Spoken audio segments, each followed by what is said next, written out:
എന്നാൽ മാമ്പഴത്തിനകത്ത് ഈ phytic acid ഉണ്ടെന്ന് കരുതി രുചികരമായ മാമ്പഴം നമുക്ക് കഴിക്കാതിരിക്കാൻ പറ്റുമോ? ഇല്ല. മാമ്പഴത്തിലുള്ള ഫൈറ്റിക് ആസിഡിനെ നമുക്ക് പുറന്തള്ളി കഴിഞ്ഞാൽ നമുക്ക് സേഫ് ആയിട്ട് അത് കഴിക്കാം. എങ്ങനെയെന്ന് പറഞ്ഞുതരാം. മാമ്പഴത്തിനെ നമ്മൾ ഉപയോഗിക്കുന്നതിന് ഒരു മണിക്കൂർ മുമ്പ് ഒരു പാത്രത്തിൽ വെള്ളം എടുത്ത് അതിനകത്ത് ഇട്ട് വയ്ക്കുക. അതിൻ്റെ ഗുണം എന്തെന്നറിയോ?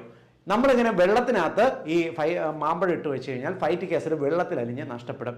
സാധാരണ ഏതൊരു ഭക്ഷണത്തിനകത്തും ഫൈറ്റിക് ആസിഡ് ഉണ്ടെങ്കിൽ അത് നഷ്ടപ്പെടുന്നതിന് ഒന്നുകിൽ ഇവ കുതിർത്ത് വയ്ക്കുക, ഇല്ലെങ്കിൽ മുളപ്പിക്കുക. ഇപ്പം നമ്മൾ പയറ്, കടല, പരിപ്പിനകത്ത് എല്ലാം തന്നെ ഈ ഫൈറ്റിക് ആസിഡ് ഉണ്ട്. നമ്മൾ വെള്ളത്തിൽ കുതിർത്തിട്ടാണ് ഇവ പാകം ചെയ്യുന്നത് അല്ലേ? അങ്ങനെ പാകം ചെയ്ത് കഴിഞ്ഞാൽ ഫൈറ്റിക് ആസിഡ് നഷ്ടപ്പെടും. അതേപോലെ തന്നെ ഇവ മുളപ്പിച്ച് കഴിഞ്ഞാലും ഫൈറ്റിക് ആസിഡ് നഷ്ടപ്പെടും. ഇല്ലെങ്കിൽ ഇതിനെ പുളിപ്പിക്കണം, ഫെർമെന്റ് ചെയ്ത് കഴിഞ്ഞാലും അവയ്ക്കകത്തുള്ള ഫൈറ്റിക് ആസിഡ് നഷ്ടപ്പെടും. നമ്മൾ ബദാം, വാൽനട്ട് എല്ലാം ഓവർനൈറ്റ് വെള്ളത്തിൽ കുതിർത്ത് വെച്ചിട്ട് വേണം എടുക്കാനെന്ന് പറയുന്നതിന്റെ കാരണവും അവയ്ക്കകത്ത് ഫൈറ്റിക് ആസിഡ് ഉള്ളതുകൊണ്ടാണ്.